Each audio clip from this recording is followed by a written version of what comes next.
गायत्री महामंत्र एक बार मेरे साथ दोहराओ।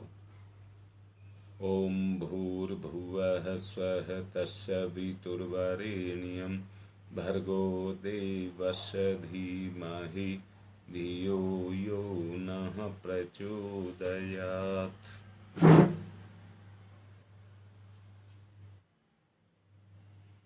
बात चल रही थी समन्वय की।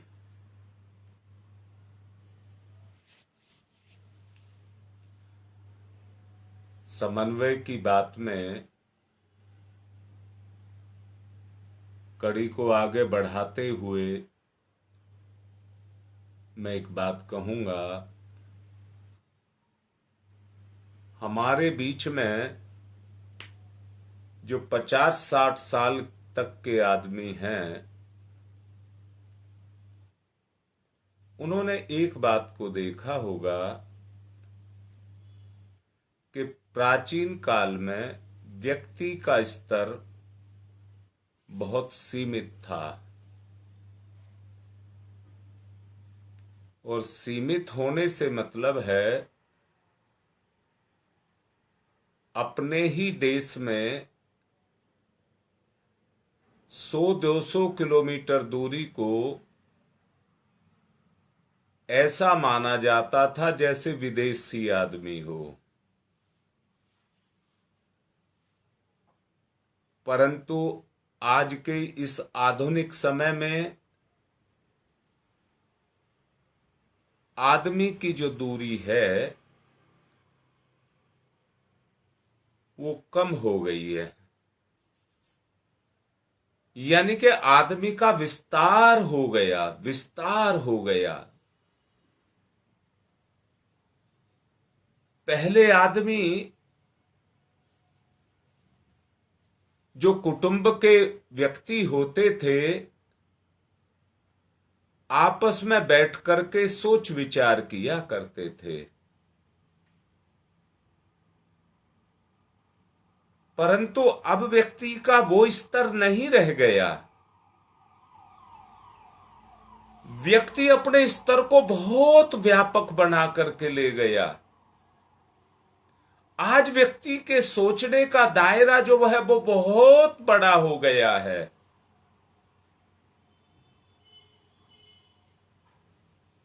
सोच विचार की परिधि बड़ी हो जाने के कारण दौड़ धूप भी बहुत बड़ी हो गई है।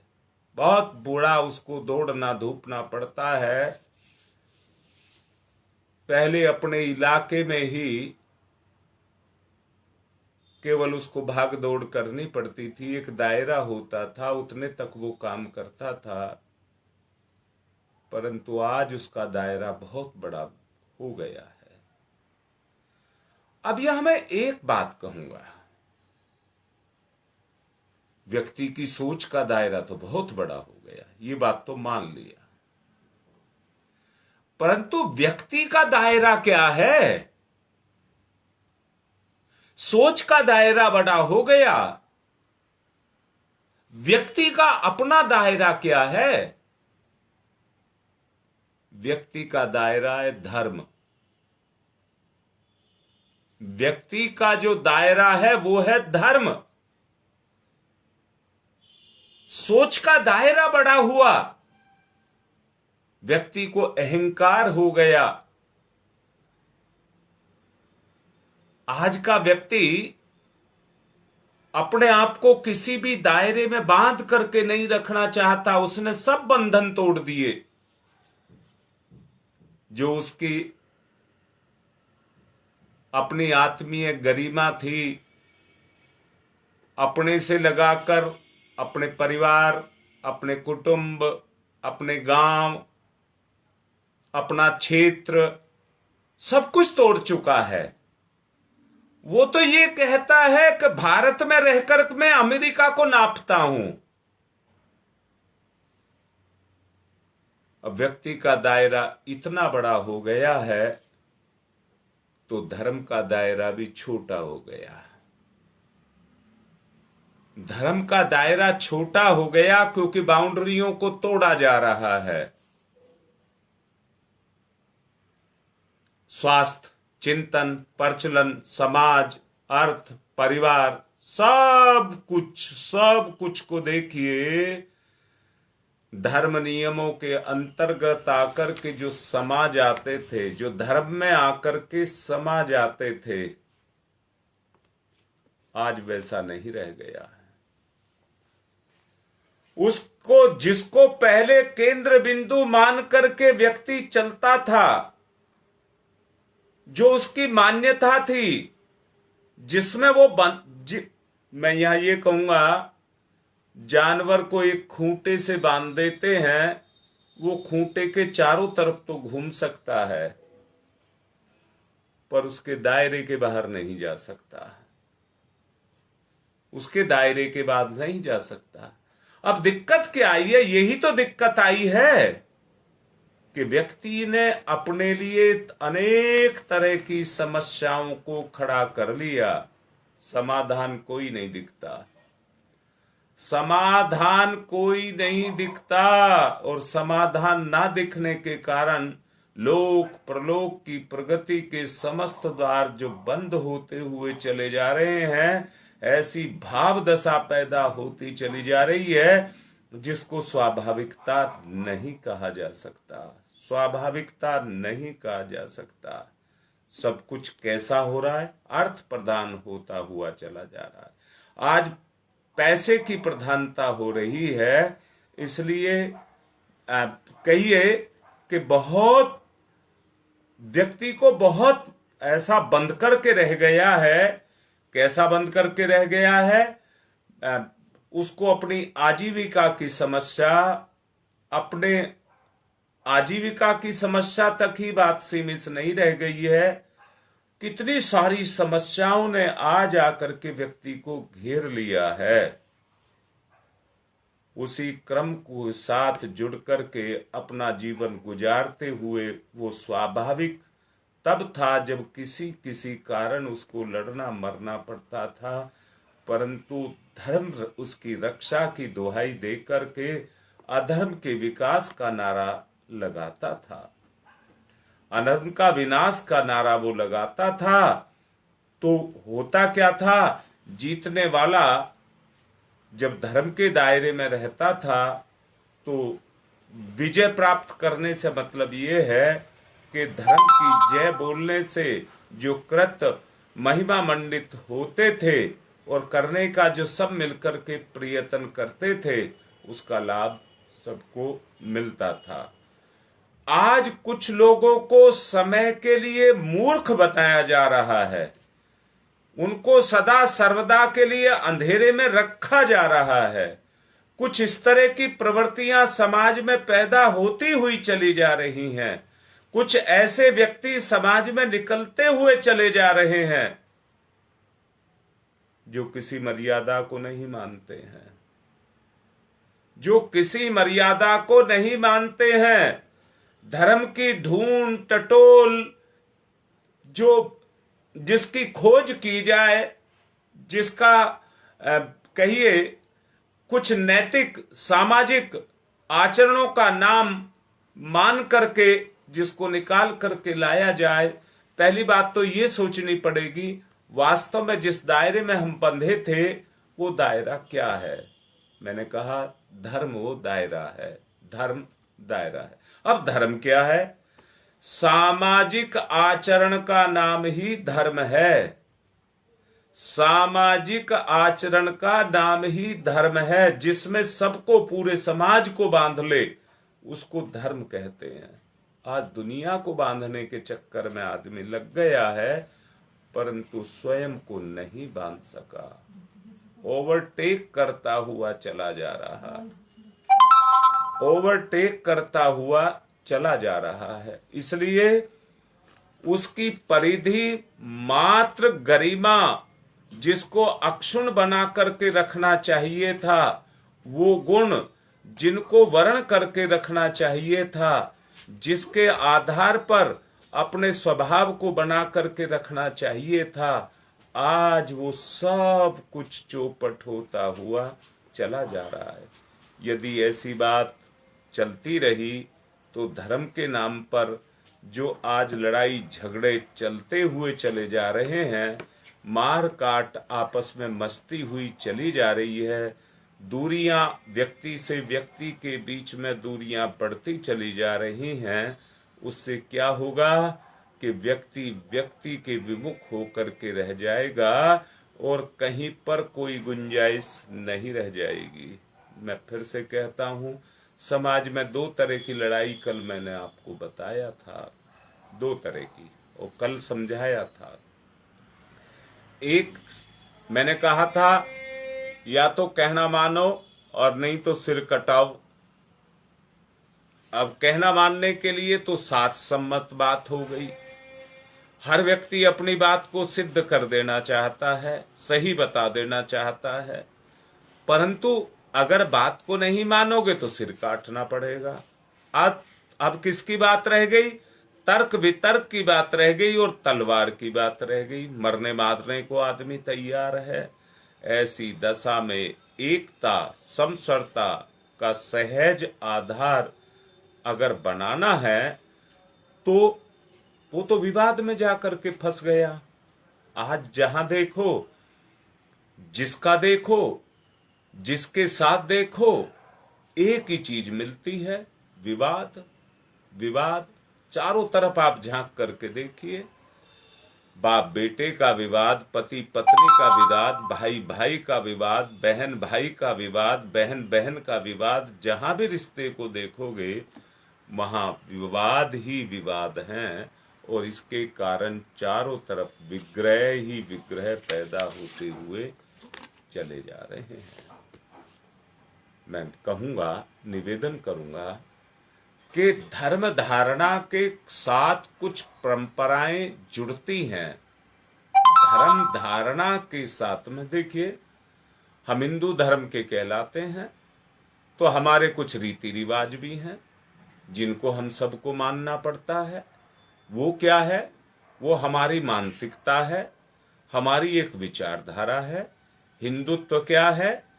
धर्म नहीं, एक विचारधारा है। उस विचारधारा के साथ हमको जुड़ना पड़ता है। धर्म वो ही है जो धारणा में आ जाए। अब धर्म पाखंड भी बन जाता है जब उसके अंदर कोई सिद्धांत नहीं रह जाता। धर्म को आज हम सब मान रहे हैं। 2 दिन बाद में दीपावली मनाने जा रहे हैं। 2 दिन बाद में दीपावली मनाने जा रहे हैं। दीपावली जो लक्ष्मी का पूजन करता है, लक्ष्मी का पूजन करता है। अब मैं फिर से कह रहा हूं, पैसे को तो लक्ष्मी कह रहे हैं, परंतु वास्तव में जो लक्ष्मी है उसको लक्ष्मी नहीं मान रहे। वहां तो विवाद चल रहा है, वहां तो विवाद चल रहा है। मैंने कहा धर्म की धारणा है, धारणा के साथ मान्यताएं जुड़ी हैं, मान्यताओं के साथ रीति रिवाज जुड़े हुए हैं। अगर जुड़े हुए हैं तो मान्यता तो सभी तभी मान्यता होगी जब समाज में उसको सब माने, समाज में उसको सब माने। हम अपनी बीवी से लड़ते हैं, बीवी हमसे लड़ती है, दोनों आपस में लड़ रहे हैं, विवाद है दोनों के बीच में। पर मैं पूछ रहा हूं, एक पति पत्नी लड़ रहे हैं, उनका बच्चा उसको मान्यता देता है क्या? वो चाहता है मेरे मां बाप लड़ें? एक ससुर सास ये चाहती है कि वो लड़ें? मेरे बेटा के साथ मेरी बहू लड़े, मेरी बहू के साथ मेरा बेटा लड़े, कोई चाहता है क्या इस बात को? तो मान्यता तो नहीं हुई। मान्यता तो मेरी है, विवाद मेरे से है, विवाद को मैं कर रहा हूं, तो समन्वय कहां होगा? समन्वय कहां होगा? मैं फिर से कहता हूं, धर्म, धारणा, मान्यता, विश्वास, ये सब चीज की जो जरूरत पड़ी वो इसलिए पड़ी कि आदमी को किसी दायरे में बांध करके रखा जाए। मैं दोबारा से कहता हूं, एक कुटुंब के आदमी आपस में अपने रिश्तों की इज्जत करते थे, अपने रिश्तों की इज्जत करते थे, साथ साथ बैठते थे, एक दूसरे की शर्म लिहाज करते थे और उस दायरे में अपने आप को बांध करके रखते थे। आज व्यक्ति अपनी बुद्धि का विकास करता गया, साधनों का विकास करता गया। अब उसको उसने अपना विकास मान लिया और उस विकास के आधार पर वो विस्तृत जरूर होता चला गया। अब उसकी सोच इतनी बड़ी हो गई है कि उसके सामने संसार छोटा हो गया है। संसार छोटा हो गया है, वो संसार से भी बड़ा हो गया है, अहंकार हो गया है। मैं दोबारा से कहूंगा, व्यक्ति से बड़ा हो सकता है, परंतु समाज से बड़ा कोई नहीं हो सकता। बहुत से व्यक्ति हैं समाज में अपने बड़प्पन के लिए कुछ इस तरह के काम करते हैं कि जो उनको बड़प्पन दिलाने के लिए होते हैं, परंतु उनमें बहुत सारे काम केवल दिखावे के लिए होते हैं, जो टोटली बड़प्पन के लिए किए जाते हैं। बड़प्पन के लिए अगर काम किए जाते हैं तो उनको कहते हैं आदर्श। आपके कर्म का प्रभाव किसी के ऊपर ऐसा पड़े कि जिसको देख करके सामने वाला गदगद हो जाए और कहे यही ठीक है, यही ठीक है, और अपने आप को भी गलत कहने लग जाए, अपने आप को भी गलत कहने लग जाए। मैं फिर से कहता हूं, जो सामाजिक मूल्य हैं उनमें बांधने के लिए जिस धारणा की आवश्यकता पड़ी, जब वो एक शक्ति के साथ जाकर के बंधा तो उस शक्ति का नाम धर्म रखा गया, जो धारण करने योग्य है, जो बताती है कि ये धारण करने योग्य है, उसी को धारण करना चाहिए। ये धर्म की उत्पत्ति कहाँ से हुई?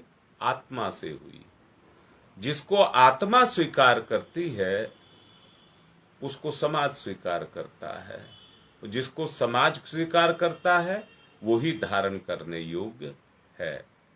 मैं फिर से कहता हूं, देश काल व्यक्ति परिस्थितियों के आधार पर समय समय पर बनती सुधरती बिगड़ती नए सिरे से प्रतिष्ठित होती रहने वाली जो मान्यताएं हैं, पुराने मकान जीर्ण शीर्ण होकर के जब खंडर बन जाते हैं तब उनका मलबा हटाना ही पड़ता है और उसके स्थान पर नया भवन बनाना पड़ता है। पहनने वाले कपड़े जब शरीर बढ़ जाता है, कपड़े पुराने हो जाते हैं, छोटे पड़ जाते हैं, तो उनको छोड़ना पड़ता है। जीर्ण शीर्ण हो जाते हैं, नए साइज के नए कपड़े बनाने पड़ते हैं। इनमें ना कोई आश्चर्य की बात है और ना कोई बुरा मानने की बात है। हर समाज में सुधारक उत्पन्न होने चाहिए, हर समाज में सुधारक पैदा होने चाहिए।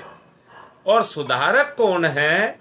जो बांध लें और साथ ले करके चलें, जो व्यक्ति को बांध ले और साथ ले करके चलें, उसी को नेतृत्व कहते हैं। नेतृत्व किस तरह नेतृत्व करें, ये सवाल प्रत्येक महत्वाकांक्षी के मन में मथता है, मन को मथता है। छोटे बच्चों में कक्षा का प्रतिनिधि जिसको मॉनिटर बोलते हैं, उनमें बनाया जाता है और वहां से लेकर के महाविद्यालयों में, कंपनियों में इसी तरह के नेतृत्व चुने जाते हैं जो अपने क्षेत्र में कुशल होते हैं और सबसे उस काम को कराने की क्षमता को रखते हैं, उन्हें ही नेतृत्व दिया जाता है। कुशल नेतृत्व जहां महसूस होता है, नेतृत्व यदि सशक्त होता है तो विकास, प्रगति, समृद्धि की बयार अपने आप बहने लग जाती है। यदि उसके विपरीत कुछ पहले से हुई प्रगति, समृद्धि, विकास के प्रतिभामान जो ढहते मिटते रहते हैं, किसी भी संस्था, समाज अथवा देश के खंडर बन चुके ढांचे को बुलंदियों तक पहुंचाने का आश्चर्यजनक जो कारनामा करके दिखाते हैं, उनके हाथों देश को नेतृत्व के लिए छोड़ दिया जाता है। उनके हाथों में पूरे देश का नेतृत्व दे दिया जाता है और वो अपने नेतृत्व में पूरे देश के जो भी खंडर हालत होती है उसको सुधार करके ठीक करते हैं। आश्चर्यों को साकार करने वाला, चमत्कारों को आकार देने वाला नेतृत्व कैसे विकसित हो? जो जवाब आसान है। नेतृत्व में सामंजस्य, सौमनस्य और एक दिशा में चलने वाले गुण रहें। ये ध्यान रहे कि गुण ही पूजनीय, अनुकरणीय हैं, यदि व्यक्ति नहीं। गुणों का शिखर पर संवर्धन व्यक्ति को नेतृत्व के लायक बनाता है। इन्हीं विभूतियों में से लोग मार्गदर्शन की, अपनी समस्याओं के समाधान की आशा रखते हैं। यदि कहीं नेतृत्व के नाम पर अधिकार, अहंकार की प्रतिष्ठा को किया जाता है और उसके अधीनस्थ व्यक्ति घुटन और पीड़ा को महसूस करने लगे, विवश हो जाएं उसके लिए, तो नेतृत्व को बदलना पड़ता है। उन्हें मार्गदर्शन मिलना दूर, सदा जो जीवन है वो उस दुख को क्यों सहे? जो दुख उसको मिल रहा है उस दुख को क्यों सहे? अहंकारी और अधिकार के मद में चूर व्यक्ति कभी किसी को प्रेरणा नहीं दे पाता। उसके इर्द गिर्द रहने वाले भी उसकी चापलूसी तो कर लेते हैं, पर कभी उसके प्रति सच्चा सद्भाव नहीं रखते। सद्भाव वहीं पर रखते हैं जहां नेतृत्व आदर्श के रूप में हो, व्यक्ति में से प्रकट होता हो, उसके जीवन का हर आयाम प्रेरक हो, जिसमें महासाहस का प्रबल ऊर्जा झलकती हो, जो उद्देश्य के प्रति पल पल मिलने वाली क्षमताओं को रखता हो, जिसके चरित्र में इतनी सुगंध हो कि अनुयायी उसकी सुगंध को खाते हो, जो अपने आप में विनम्रता, सदा सहता और सहिष्णुता के गुणों को अपने अंदर रखता हो, जो टीम में सामंजस्य बैठाने की क्षमता को रखता हो, जो अपनी टीम के हित के लिए सदा तैयार रहता हो, ऐसे नेतृत्व के ऊपर सब ओर से सद्भाव और श्रद्धा का अभिषेक होता है। उसका एक इंगित करोड़ों को, जनों को प्राण फूंकने की क्षमता रखता है। लक्ष्य लक्ष्य जन उसके लिए उसकी तरफ मुड़ता चला जाता है, उसके पीछे कतारें लग जाती हैं। जीवन के अंतिम वर्षों में परम पूज्य गुरुदेव के हृदय में देश के नेतृत्व के अभाव की गहरी टीस थी।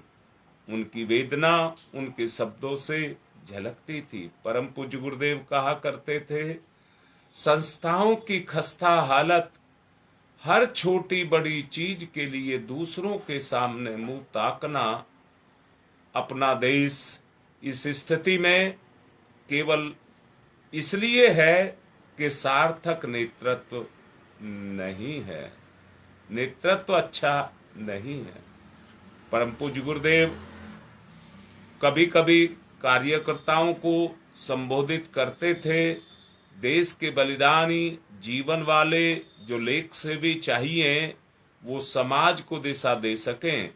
गुरुदेव के शब्दों में, नेतृत्व जीवन के क्रियाकलापों से किया जा सकता है, बातों से नहीं।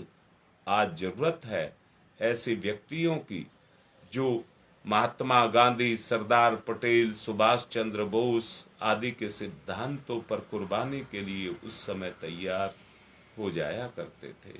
ऐसे ही नेतृत्व की आज आवश्यकता है। जरा स्वयं को परखिए, अपने आप को टटोलिए, अपने अंदर उस टीस को ढूंढिए। अगर वो टीस आपके अंदर से निकल करके आती है, दिखती है, जो आज की जो खस्ता हालत है, जो जरा जीर्ण हो चुकी है, जिसके अंदर से एक हुक उठती है कि इसको मिटा करके नया कुछ बना करके रखना है। किसको मिटा करके? जो आज जिसको धर्म के नाम पर पाखंडों का पोषण किया जा रहा है, उसको मिटा करके धर्म के नाम पर उसको नया मूर्त रूप देना है। पुराने जो खंडर के अंदर जो बुराइयां आकर के समा गई हैं, उन बुराइयों को निकालना है। आज मैं तो कहता हूँ, आज मैं अभी थोड़ी देर 50 साल से पहले का जो जीवन था, उस जीवन को जरा झांक करके देखिए। आदमी के पास में साधन, धन दौलत, इनकी कमियां थी, परंतु आदमी स्वयं में, आपस में एक दूसरे से कितना लगाव करता था। मैं फिर से कहता हूं, अभी मैंने कहा था, कपड़े पुराने हो जाएं, जरा जीर्ण हो जाएं, तो उनको बदलने में ही समझदारी है, परंतु बदलने के बाद क्या खुशी नहीं मिलती है? मैं जरा तोल करके देखो, जो कपड़ा आपने बदला है तो उसकी जगह पर नया लिया है, तो नए को धारण करने की कितनी खुशी होती है। एक नई विचारधारा को अगर आप धारण करेंगे, किसी एक मान्यता को, किसी एक बुराई को, किसी एक कमी को, जिसको आप मानते हैं कि ये कमी है, उसको आप छोड़ करके देखिए, चाहे वो आपके रिश्ते में क्यों ना हो, जो रोज आपसे झगड़ा कराती है, उस कमी को छोड़ करके उसकी जगह पर नए विचार को वर्ण करके देखिए, आपको कितनी खुशी होगी। जैसे जब नया कपड़ा पहन करके खुशी होती है, भाई एक बात तो देखना, अगर कपड़ा बदलना है तो उसकी कीमत तो चुकानी पड़ेगी। धर्म एक धारणा है, उसके पीछे उसके मूल्य लगे हुए हैं। अगर धर्म को आप धारण करना चाहते हैं तो धर्म की कीमत आपको देनी ही पड़ेगी। नई धारणा को, पुरानी को छोड़ने का कष्ट आपको सहना पड़ेगा और नई को वर्ण करने की खुशी आपको लेनी पड़ेगी। दोनों चीज एक साथ चलती हैं। अगर दोनों चीज एक साथ चलती हैं, मैं फिर से कहूंगा, परंपराओं के सांचे में ढालने का प्रयत्न करिए। इसका किसी को बुरा नहीं लगना चाहिए, ना किसी को बुरा मानना चाहिए। सामाजिक अनुकूलता की बात को ध्यान में रख करके उसे सराहा जाना चाहिए। जिसमें समाज का भला होता हो और आपसी लगाव बढ़ता हो और मनमुटाव मिटता हो, हमें उस कार्य को करना ही चाहिए। मैंने पिछले दिनों कहा था, हठवादी था। सिर काटना, कटाना, मारना, काटना, ये सब चीज अच्छी नहीं है। ये धर्म नहीं सिखाता है, इसको धर्म नहीं सिखाता है। मैं फिर से कहूंगा, जिन्हें लकीर का फकीर रहने में आगे की कोई बात सूझती नहीं है, बाबा वाक्यम किम प्रमाणम, बाबा वाक्य के सामने क्या प्रमाण है, आगे बढ़कर के कुछ सोचने की क्षमता ही नहीं होती। ऐसे लोग अपनी प्रतिगामिता को सदा प्रगतिशीलता के मार्ग में अवरोध बन करके अड़चने पैदा करते हैं, अपनी बहादुरी जताते हैं, धर्म ध्वजी बनते हैं, नारा लगाते हैं, अपने आप को धार्मिक कहलाने का प्रयास करते हैं। मैं फिर से कह रहा हूं, जो किसी के दिलों पर राज कर सके, अगर वो किसी को रास्ता देगा, नेतृत्व देगा, तो समझना, मैं जैसा अभी कह रहा था, उसके पीछे कतारें लगने लग जाएंगी। वो अपवाद रूप में ही ऐसे व्यक्ति मिलते हैं, किस पर? केवल सोच पर सब कुछ टिका हुआ है। पिछले दिनों से मैं कल भी बोल रहा था, जो बिजली मैंने कहा था वो आपकी विचारधारा को कहा था। विचार एक विद्युत है।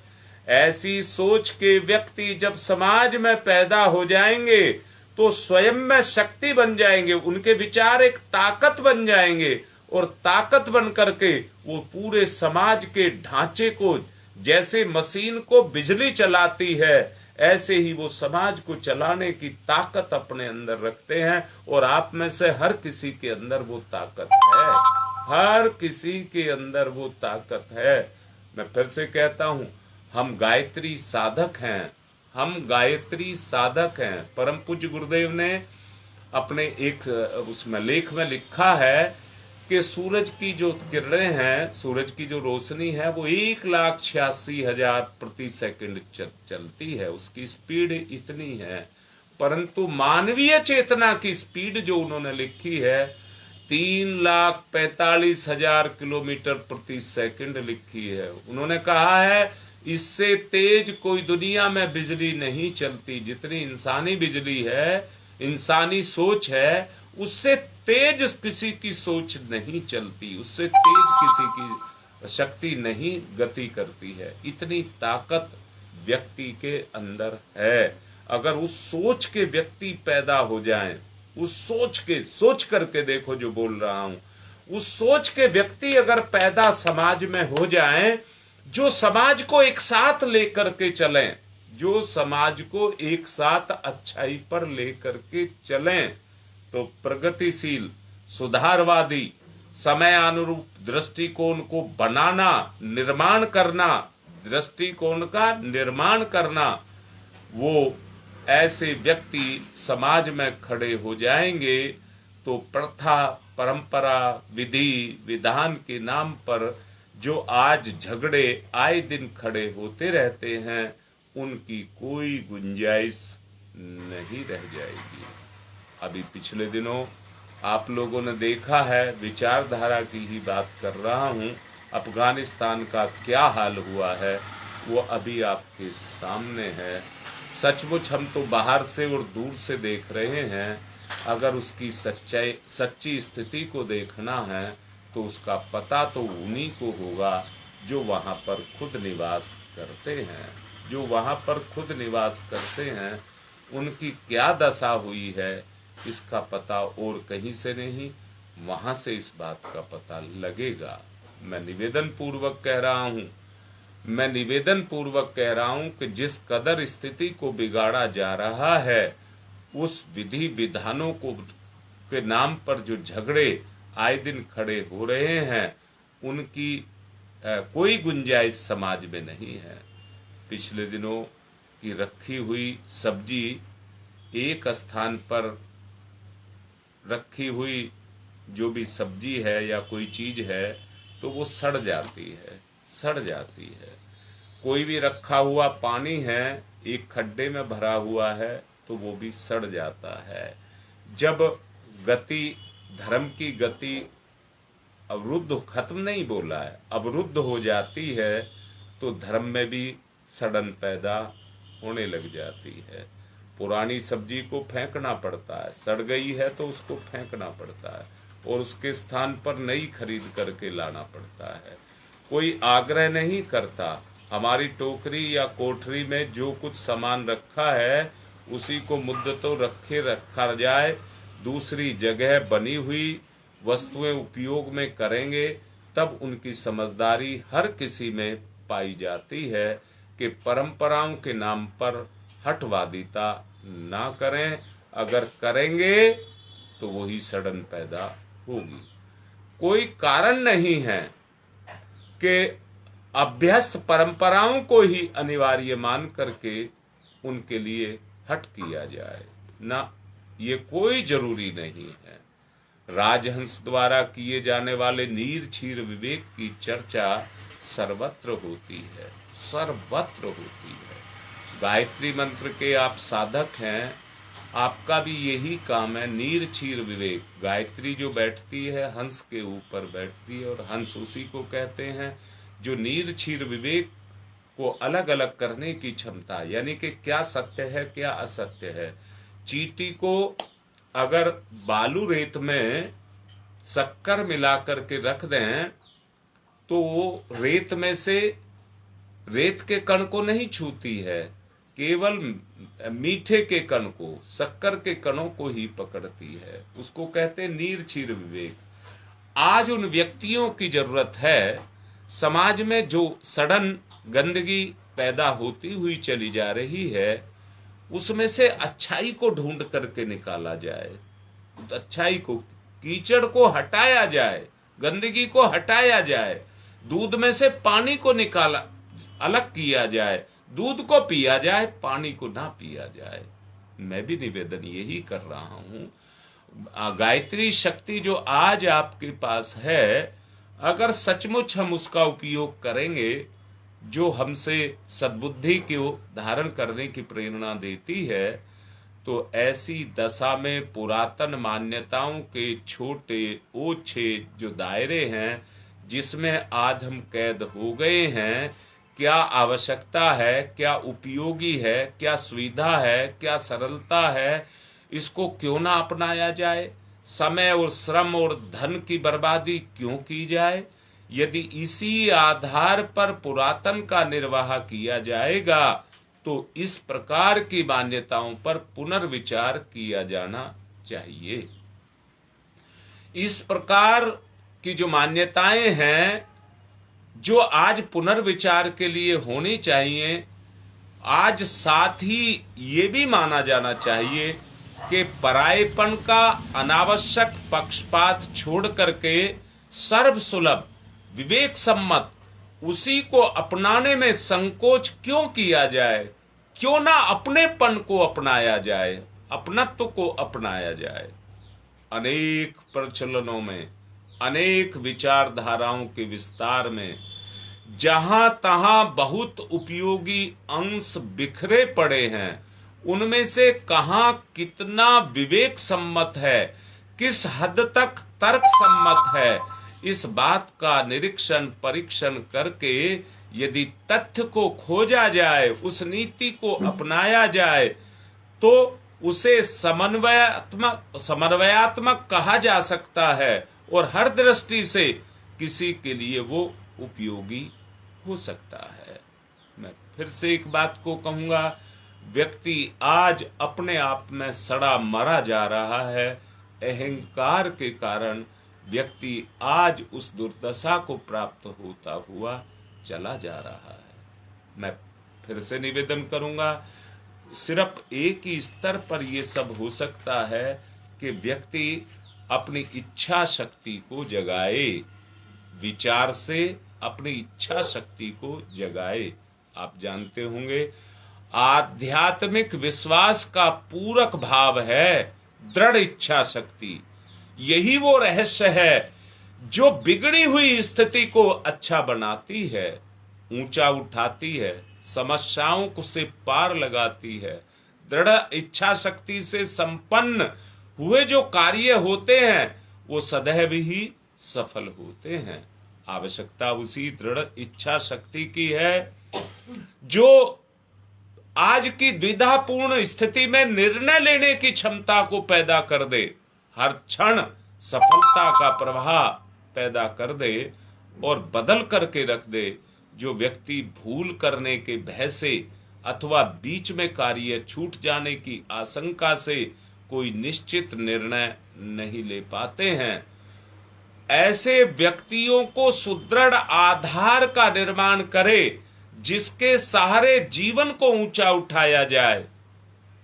ध्येय पथ पर अनवरत आगे बढ़ते रहें, उसके लिए दृढ़ इच्छा शक्ति, सुनिश्चितता और संकल्प शक्ति का आवाहन बहुत आवश्यक है।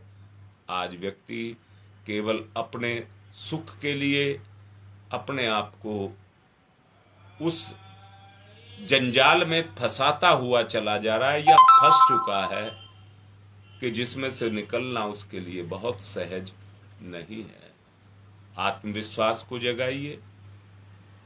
अगर सुनिश्चितता, दृढ़ इच्छा शक्ति और संकल्प शक्ति ये तीनों एक साथ आकर के लगेंगे, तो उससे मिश्रित जो गुण होगा वो आप में उस गुण को जगाता चला जाएगा, जिसके आधार पर आप अपने में परिवर्तन को लाते चले जाएंगे।